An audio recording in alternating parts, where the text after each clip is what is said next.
Dans cette vidéo, je voudrais vous montrer en fait comment vous pouvez mettre des hashtags et à quoi ça sert des hashtags sur YouTube.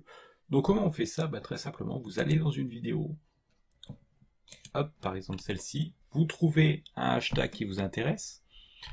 Donc par exemple, alors je vais vous mettre deux hashtags comme ça au pif, hein. Donc on modifie la vidéo évidemment. Alors vous avez le droit jusqu'à 8 hashtags il me semble, oui c'est 8 hashtags, mais il n'y a que 3 des hashtags que vous allez mettre dans votre vidéo qui vont s'afficher en fait. Donc les hashtags en fait, qu'est-ce que c'est? Les hashtags ce sont des sortes de liens. Donc je vous montre, vous pouvez les mettre à la fin, ou mettez-les au début aussi si vous préférez, c'est comme vous voulez. L'avantage des hashtags ça va être quoi? Ça va être que en fait vous allez pouvoir vous en servir comme mot-clé. Donc par exemple ici je vais mettre le hashtag ONPC qui est le hashtag on n'est pas couché.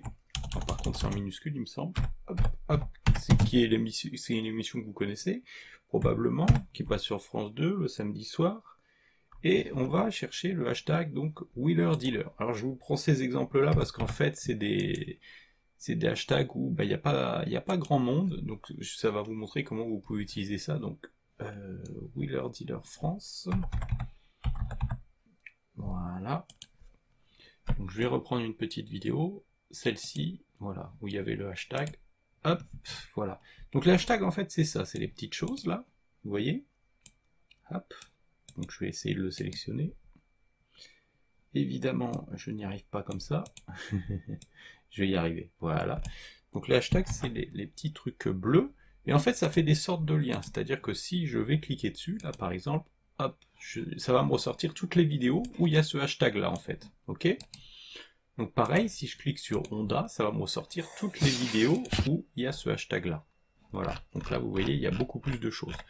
L'idée, ça va vous aider un petit peu en fait à attirer une certaine visibilité, puisque vous allez pouvoir vous placer donc sur des hashtags qui peuvent être populaires. Donc là par exemple c'est Honda, le hashtag ici c'est Wheeler Dealer, et ça pourrait être, en ce moment par exemple il y a les gilets jaunes, ça pourrait être gilets jaunes, vous voyez. Hop. Et en fait, ça vous met alors vous voyez aussi qu'il y a des gens qui abusent des hashtags, puisqu'il y a des choses qui n'ont rien à voir avec les gilets jaunes. Donc YouTube va peut-être sévir, hein, sur ces gens-là, ou va peut-être carrément enlever les hashtags, mais pour l'instant, c'est toujours disponible, donc voilà. Vous voyez, même lui, il a mis gilet jaune, alors que sa vidéo n'a rien à voir. Bon, évidemment, il y a des vidéos sur vraiment les gilets jaunes. Voilà. Donc là, c'est très populaire les gilets jaunes, donc vous imaginez qu'il y a beaucoup de vidéos, mais il y a plein de hashtags comme ça où il n'y a pas grand chose. Vous pouvez aussi créer vos propres hashtags, c'est-à-dire répertorier toutes vos vidéos dans les hashtags. Par exemple, si je tape hashtag musique, voilà, hashtag musique qui bouge mix, donc vous voyez, il y a des gens qui créent des hashtags particuliers. Voilà, donc vous pouvez tout à fait créer votre propre hashtag. Mais évidemment, ça n'a pas trop d'intérêt de créer son propre hashtag. Il vaut mieux se mettre sur des hashtags qui ont un potentiel, mais qui sont pas trop populaires encore.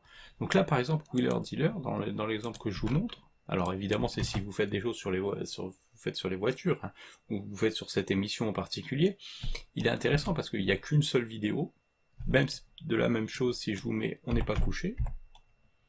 Voilà. C'est très intéressant parce que c'est des hashtags qui sont pas trop utilisés. Et en fait, vous n'allez pas aussi, alors celui-là est utilisé pour le coup, vous n'allez pas tomber en concurrence avec voilà, autant de vidéos que vous ne le seriez avec les vidéos YouTube normales, le classement des vidéos YouTube normales. Donc ça peut être un certain intérêt. Un autre avantage aussi des hashtags, c'est que quand vous mettez un hashtag, par exemple ici je mets le hashtag Wheeler Dealer, et bien ça va mettre les vidéos sur la droite. Donc on va le voir tout de suite. Hop, les autres vidéos qui ont un hashtag. Donc ici, la Porsche 911, l'émission sur la Porsche 911, elle est reliée à celle-là parce qu'il y a le hashtag ici Wheeler Dealer France. Donc pour mettre vos hashtags, vous faites par exemple comme ceci. Alors on va le faire de manière très courte parce que sinon je vais avoir des soucis. Donc vous mettez vos hashtags comme ça, donc comme je vous ai dit, vous avez le droit à 3 hashtags qui vont être visibles, enfin vous avez le droit à 8 hashtags plus exactement, mais c'est seulement les 3 premiers qui vont être visibles. Après, peu importe où vous les mettez dans votre description, vous pouvez les mettre tout en haut, vous pouvez en mettre en milieu et en bas, ça a peu d'importance. Donc vous faites comme ça, hop, faites enregistrer, vous modifiez votre vidéo évidemment, et quand vous serez un peu plus avancé, ben, ça va vous donner ça, c'est-à-dire que voilà, dès que vous allez, quelqu'un va taper ça, ou dès que quelqu'un va aller sur cette vidéo par exemple, hop, hop, et cliquez là, et bien votre vidéo va apparaître. Donc vous voyez, ça a pris un petit peu de temps, donc j'avais mis la vidéo en pause, donc j'ai mis la vidéo en pause peut-être 3/4 d'heure, et 3/4 d'heure après, eh bien, ma vidéo apparaissait dans ce hashtag-là. Alors les hashtags, vous pouvez aussi les utiliser dans le titre de vos vidéos. Alors je vous montre par exemple avec On n'est pas couché, On n'est pas couché, qui utilise en fait cette technique. Donc vous avez votre vidéo, hop, et dans le titre, les gens mettent directement le hashtag. De cette manière, quand les gens vont cliquer dessus, quand vos visiteurs vont cliquer dessus, ils vont pouvoir voir toutes les vidéos qui ont ce hashtag. Donc ça peut être très utile si vous voulez relier des vidéos entre elles. Alors les relier à la fois sur la droite pour que ça suggère les vidéos, et aussi pour que les gens cliquent dessus comme une sorte de playlist en fait. Donc dès qu'ils cliquent, ben voilà, toutes les vidéos apparaissent. Donc ça peut être une bonne idée si vous avez une certaine catégorie de vidéos, un certain concept que vous voulez partager et sur lequel vous voulez attirer beaucoup plus de visibilité en fait. Voilà. Donc bah, c'est tout pour cette vidéo, je vous remercie de l'avoir suivi, puis je vous dis à très vite dans une autre. Allez, salut!